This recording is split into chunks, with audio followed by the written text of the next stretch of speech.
Hi friends, good afternoon. সবাই কেমন আছেন একটু কমেন্ট করে জানাবেন। আমি তো ঠান্ডায় কাতর, আমাদের এখানে অনেকটাই ঠান্ডা পড়েছে। দুপুরে রান্নাবাড়ি হয়ে গেছে। কি হয়েছে আজকে চলুন দেখাই রান্নাবাড়ি। এখানে আছে ঝিঙে আলু পোস্ত, এখানে আছে মেথি শাক ভাজা, এখানে একটু কালকের লাউ ঘন্ট আছে, বেগুন ভাজা, এটা হচ্ছে কামরাঙার চাটনি, আর এখানে আছে রুই মাছের ঝোল, শুধু আলু দিয়ে রুই মাছের ঝোল। কেমন হয়েছে রান্নাবাড়ি একটু বলে কমেন্ট করে জানাবেন। আপনাদের বাড়িতে কি কি হয়েছে কমেন্ট করবেন। প্রচুর আমাদের এখানে ঠান্ডা পড়েছে। এই চান টান করে খেয়ে উঠলাম, খাওয়ার আগে একটু পুজো দিলাম। এই যে দেখুন, এই যে এই গোপাল আমার, এই মা লক্ষ্মী, গণেশ, বড় মা সব আছে, দুর্গা ঠাকুর, উপরে আছে লোকনাথ। এই হচ্ছে ঠাকুর ঘর আমার। প্রচুরই ঠান্ডা পড়েছে আমাদের এখানে, খালি পায়ে চলা যাচ্ছে না, ঘরের মধ্যে জুতো ব্যবহার করতে হচ্ছে। আর ঠাকুর ঘরে তো আর জুতো পরে যাওয়া যায় না, ওই জন্য ঠাকুর ঘরে খালি পায়েই যেতে হয়। ঘরের সাথেই লাগোয়া আমার ঠাকুর ঘরটা, একটা বারান্দায়।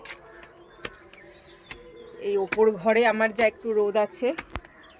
আজকে দেখাই, অনেক দিন পর এদেরকে দেখাইনি, অনেক দিন এদেরকে লুকিয়ে রেখেছিলাম আপনাদের কাছ থেকে। এরা দেখাই আজকে, এই যে দিন এদেরকে লুকিয়ে রেখেছিলাম আপনাদের কাছ থেকে, এদেরকে দেখাইনি। এই যে রনি, টনি আর এই যে জনি চৌকির তলায় বসে রয়েছে। আমার উপর ঘরে একটা চৌকি রাখা রয়েছে, সেই চৌকির তলায় বসে রয়েছে ও। এখানে সব নোংরাপত্র থাকে উপরের তলা, তাই আমাদের অত ব্যবহার হয় না, তাই নিচতলাটা ব্যবহার হয়।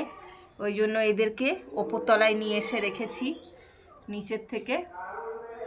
এই যে এখন খুব দুষ্টু হয়ে গেছে তিনজনা, একসাথে তিনজনকে ছাড়া যায় না, খুব বদমাশি করে। ওই জন্য এদের দুজনাকে আটকাই, ওকে ছাড়ি, আবার ওকে যখন ছাড়ি, এদেরকে যখন ছাড়ি আবার ওকে আটকাই। এদের খাওয়া দাওয়া হয়ে গেছে। আমি খেতে যাওয়ার আগেই এদেরকে খেতে দিয়ে গেছি। এই যে সব খাচ্ছে, কলা, আপেল ঠুকরে ঠুকরে এদের ভেতরে দিয়েছিলাম, খাওয়া হয়ে গেছে এদের সব। আবার বিকালবেলা দেব, কারণ বারবার করে একটা নিয়ম করে খেতে দিতে হবে। ঘন ঘন যদি খেতে দিই, ওদের পেট ভরা থাকলেও ওরা খেতে থাকবে।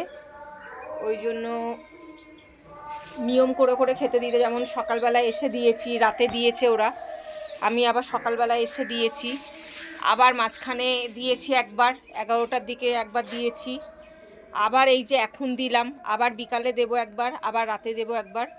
কারণ ঘন ঘন খেতে দিলে ওরা তো বুঝবে না, ওরা খেতে থাকবে, একটা অভ্যাসে দাঁড়িয়ে যাবে, না পেলে ওদের খিদে পাবে।